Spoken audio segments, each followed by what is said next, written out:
முன்னணி market எக்ஸ்பர்ட்ஸுடன் enrich money investor awareness conclave April 25. டிக்கெட்டை இன்றே புக் செய்யுங்கள். பா அப்படியே ஏதோ பெரிய புயல் அடிச்சு ஓஞ்ச மாதிரி இருக்குல்லங்க. கடந்த 37 நாட்களா தமிழகமே ஒரு திருவிழா கோலத்துல இருந்துச்சு அப்படின்னு தான் சொல்லணும். வெயில் ஒரு பக்கம் நம்மளை போட்டு வாட்டி எடுத்தாலும் அரசியல் தலைவர்களோட ரோடு ஷோ, அனல் பறக்கும் பேச்சுகள், நீங்க அதை பண்ணல நாங்க இதை பண்ணுவோம்னு ஒருத்தருக்கு ஒருத்தர் சாடிக்கிட்டது, தெருவுக்கு தெரு பறந்த கட்சி கொடிகள், ஓடிட்டு இருந்த கட்சி பாடல்கள்னு தமிழக அரசியல் களம் அப்படியே தகிச்சு தான் போயிருந்துச்சு. ஆனா இப்போ அந்த சத்தம் எல்லாம் ஓஞ்சு ஒரு அமைதி நிலைக்கு நம்ம திரும்பி இருக்கோம். ஆனா நிஜமான ஆட்டமே இப்போதாங்க ஆரம்பமாக போகுது. ஏன்னா பிரச்சாரம் முடிஞ்ச இந்த நிமிஷத்துல இருந்து தேர்தல் கமிஷனுடைய சைலண்ட் பீரியட் அப்படின்ற அந்த விஷயங்கள் ஆரம்பமாக போகுது. இனிமே தான் ஆட்டமே ஆரம்பம் அப்படின்னு சொல்ற மாதிரி இந்த நிமிஷத்துல இருந்து தேர்தல் கமிஷன் ரூல்ஸ் ரொம்ப ரொம்ப ஸ்ட்ரிக்ட் ஆக போகுது. அடுத்த 48 மணி நேரம் என்னெல்லாம் நடக்கும், அரசியல் கட்சிகள் என்னெல்லாம் பண்ணலாம், என்னெல்லாம் பண்ணக்கூடாது, முக்கியமா நாம கவனமா இருக்க வேண்டிய விஷயங்கள் என்னென்ன, இதெல்லாம் பத்தி ஒரு கம்ப்ளீட் கைடு தான் இன்னைக்கு இந்த வீடியோவில் நம்ம சொல்ல போறோம். ஸ்கிப் பண்ணாம கடைசி வரைக்கும் பாருங்க, கன்ஃபார்மா ரொம்ப யூஸ்ஃபுல்லா இருக்கும். கடந்த மார்ச் 15ஆம் தேதி தலைமை தேர்தல் ஆணையர் ஞானேஷ்குமார் அவர்கள் தேர்தல் தேதியை அறிவிச்சப்போ ஆரம்பிச்ச அந்த வேகம் இன்னைக்கு சாயந்தரம் 6 மணி வரைக்கும் குறையவே இல்லைங்க. 234 தொகுதிகளிலும் வேட்பாளர்கள் வீடு வீடா போய் வாக்கு சேகரிச்சாங்க. இந்த 37 நாட்கள்ல தமிழகம் எத்தனையோ ரோட் ஷோக்களையும் பொதுக்கூட்டங்களையும் பார்த்துருச்சு. பல இடங்கள்ல டிராஃபிக் அதெல்லாம் கூட நம்ம ஃபேஸ் பண்ணியிருப்போம். ஆனா இப்போ நிலைமையே வேற. 6 மணி தாண்டியாச்சு. இப்போ நீங்க எந்த தலைவரையாவது ரோட்ல பார்த்தீங்க அப்படின்னா, அவங்க பிரச்சாரம் பண்ணிட்டு இருந்தாங்க அப்படின்னா அது தேர்தல் விதிமீறல். இதுக்கப்புறம் யாராவது பிரச்சாரம் பண்ணா அவங்களுக்கு காத்துட்டு இருக்கிறது 2 வருஷம் ஜெயில் தண்டனை. இது வெறும் மிரட்டல் மட்டும் இல்லைங்க, தேர்தல் ஆணையத்தினுடைய நேரடி எச்சரிக்கை. ஏன்னா நாளை மறுநாள், அதாவது ஏப்ரல் 23ஆம் தேதி காலை 7 மணிக்கு நீங்க ஓட்டு போட போறீங்க. அதுக்கு முன்னாடி இருக்கிற இந்த சைலண்ட் பீரியட் அப்படின்னு சொல்லப்படக்கூடிய அமைதி காலம் வாக்காளர்களான நீங்க நிதானமா யோசிச்சு முடிவெடுக்க கொடுக்கப்பட்ட உங்களுக்கான நேரம். இப்ப பிரச்சாரம் முடிஞ்சிருச்சு, ஷாப்பாடா ஓகே மைக் செட்லாம் ஆஃப் பண்ணிடலாம், ஸ்பீக்கர்லாம் கட்டி வச்சிடலாம் அப்படின்றது மட்டும் கிடையாது. இந்த தடை டிஜிட்டல் முறைகளுக்குமே பொருந்தும். இனிமே டிவிலையோ எஃப்எம் ரேடியோலையோ இனி வேட்பாளர்கள் பத்தின விளம்பரங்கள் வரவே கூடாது. இதுதான் ரொம்ப முக்கியம். வாட்ஸ்அப், ஃபேஸ்புக், எக்ஸ் வலைதளம், இன்ஸ்டாகிராம்னு எந்த சமூக வலைதளங்கள்லையும் வாக்காளர்களை தூண்டுற மாதிரி வீடியோக்களோ போஸ்ட்களோ போடவே கூடாதுங்க. உங்களுக்கும் சேர்த்தே சொல்கிறேன். உங்கள் மொபைலுக்கு வர்ற பிரச்சார குறுஞ்செய்திகளுக்கும் தடை விதிக்கப்பட்டிருக்கு. அப்படி ஏதாவது வந்துச்சு அப்படின்னா நீங்கள் தாராளமாக கம்ப்ளைண்ட் பண்ணலாம். இதை மீறி யாராவது டிஜிட்டல் முறையில் பிரச்சாரம் பண்ணால் அதை தேர்தல் ஆணையத்தினுடைய சைபர் கிரைம் டீம் கண்காணிச்சுக்கிட்டே இருப்பாங்க. சுருக்கமாக சொல்லணும்னா வாக்காளர்களோட மனநிலையை தூண்டக்கூடிய எந்த ஒரு விஷயமும் இனிமேல் பொதுமக்களோட பார்வைக்கு வரவே கூடாது. நீங்கள் நார்மலாக யாருக்காவது ஒரு மெசேஜ் ஃபார்வர்ட் பண்ணுறதும் நீங்களுமே கூட ஏதாவது ஒரு ஸ்டேட்டஸ் கூட வைக்கக்கூடாதுங்க, கண்காணிச்சுட்டே இருப்பாங்க. மீறி ஏதாவது வீடியோ வைரல் ஆச்சுன்னா அந்த வேட்பாளருக்கு அது பெரிய சிக்கலை உண்டாக்கும். ஏன் நீங்களே பண்ணா கூட கைதாகிறதுக்கு கூட வாய்ப்புகள் நிறைய உண்டு. சரி, ஊடகங்கள்லாம் ஒரு பக்கம் இருக்கட்டும், ஊருக்குள்ள என்ன நடக்கும்? வெளிநபர்கள் வெளியேற்றம், அதாவது அந்த தொகுதியில வாக்காளராக இல்லாத அரசியல் கட்சி தலைவர்கள், வெளியூர்ல இருந்து வந்த தொண்டர்கள் எல்லாருமே இன்னைக்கு சாயங்காலம் 6 மணிக்குள்ள ஊரை விட்டு கிளம்பி இருக்கணும். 6 மணிக்கு பிறகு திருமண மண்டபங்கள், ஹோட்டல்கள்ல இப்போ போலீஸ் செக்கிங் அனல் பறந்துட்டு இருக்கும். ஸ்டார் ஸ்பீக்கர்ஸ், கார் பெர்மிட், அதாவது நட்சத்திர பேச்சாளர்களுக்கு பிரச்சாரத்துக்காக வழங்கப்பட்ட கார் பெர்மிட் எல்லாமே இன்னைக்கு 6 மணியோட கட் ஆகி இருக்கும். இனிமே அந்த காரை யூஸ் பண்ண முடியாது, கூடவும் கூடாது. பூத் அமைத்தல், அதாவது ஒவ்வொரு கட்சிக்கும் வாக்குச்சாவடியில இருந்து 100 மீட்டருக்கு தள்ளி ஒரு சின்ன ஆஃபீஸ் போட அனுமதி உண்டு. ஆனா அங்க வெறும் 2 பேர் மட்டும் தான் இருக்கணும். அங்கேயும் போய் கும்பல்லாம் சேர்த்துட்டு இருக்க கூடாது. அடுத்ததாக டாஸ்மாக் கடைகள், மதுக்கடைகள், நமக்கு ஏற்கனவே தெரிஞ்சதுதான். டாஸ்மாக் கடைகளுக்கு பூட்டு விழுந்துடும். அமைதியான முறையில் தேர்தல் நடக்கணும் அப்படின்றதுக்காக மது விற்பனைக்கு கம்ப்ளீட் தடை.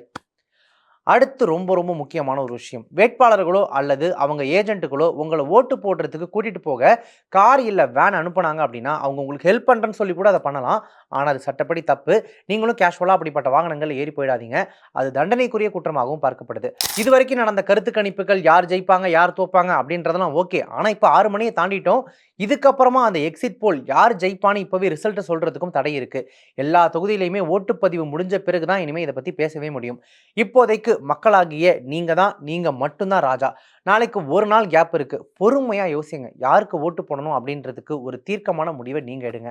அப்புறம் இதெல்லாம் ஏதோ பேருக்கு சொல்லப்படுற ரூல்ஸ் கிடையாதுங்க. இந்த விதிகளை நம்ம மீறணும் அப்படின்னா ஐபிசி, இந்திய தண்டனை சட்டம் மற்றும் மக்கள் பிரதிநிதித்துவ சட்டத்தின் ரிப்ரசன்டேஷன் ஆஃப் பீப்புள் ஆக்ட் கீழே கடுமையான நடவடிக்கைகள் எடுக்கப்படும்.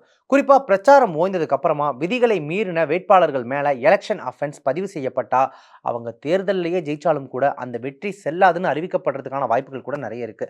ஸோ இந்த 48 மணி நேரம் சட்டத்தை கையில் எடுக்காம இருக்கிறது தான் எல்லாருக்குமே நல்லது.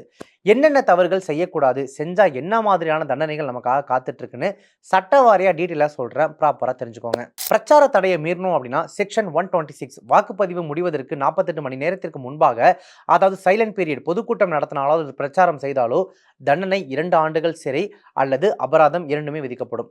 குறிப்பு: இது தொலைக்காட்சி, சமூக வலைதள விளம்பரங்கள் மற்றும் குறுஞ்செய்திகளுக்கும் பொருந்தும் அப்படின்றது தான் முக்கியம்.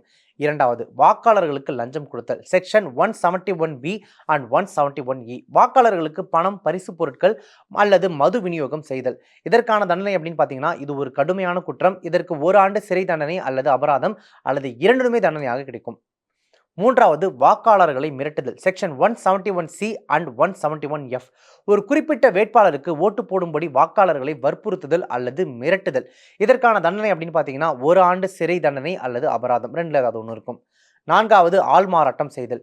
இதற்கு செக்ஷன் 171D அண்ட் 171F. வேறொருவருடைய ஓட்டை போடுதல் அல்லது இல்லாத ஒருத்தனுடைய பெயரில் ஓட்டு போட முயற்சித்தல். நமக்கு புரியுற மாதிரி சொல்லணும் அப்படின்னா கள்ள ஓட்டு. இதற்கான தண்டனை 1 ஆண்டு வரை சிறை தண்டனை மற்றும் அபராதம் ரெண்டுமே உண்டு. ஐந்தாவது, வாகனங்களில் வாக்காளர்களை அழைத்து வருதல். செக்ஷன் 133. வாக்காளர்களை ஓட்டு போட வைப்பதற்காக வேட்பாளரோ அல்லது அவரது முகவரோ அவங்க சார்ந்தவங்க யாரோ ஒருத்தர் இலவசமாக வாகன வசதி செய்து கொடுத்தல். இதற்கான தண்டனை இதுவும் ஒரு முறைகேடான செயலாக இருக்கு. இதற்கு அபராதம் விதிக்கப்படுறதோடு மட்டுமல்லாம அந்த வேட்பாளரின் வெற்றியே செல்லாததாக அறிவிக்கப்படுறதுக்கும் வாய்ப்புகள் நிறைய இருக்கு. ஆறாவதாக, மத மற்றும் ஜாதி ரீதியான வெறுப்பு பேச்சு. செக்ஷன் 125. தேர்தல் நேரத்தில் ஜாதி அல்லது மத ரீதியாக மக்களிடையே மோதலை உண்டாக்கும் விதமாக பேசினாங்க அப்படின்னா அதுவும் தப்பு. இதற்கான தண்டனை அப்படின்னு பார்த்தீங்கன்னா 3 ஆண்டுகள் வரை சிறை அல்லது அபராதம். ரெண்டுல ஒன்று இருக்கும்.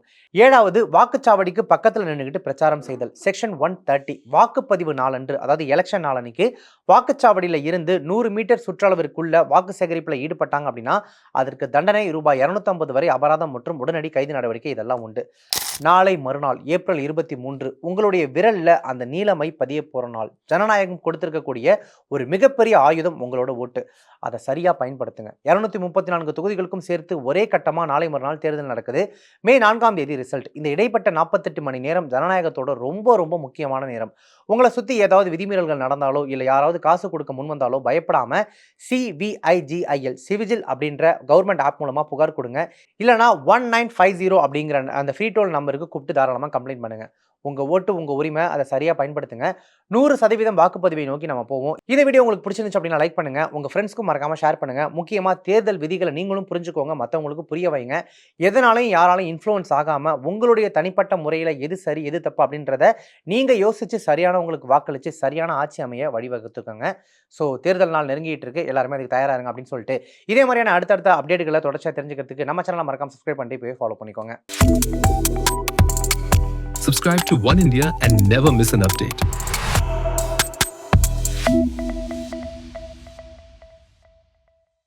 முன்னணி market எக்ஸ்பர்ட்ஸுடன் enrich money investor awareness conclave April 25. டிக்கெட்டை இன்றே புக் செய்யுங்கள்.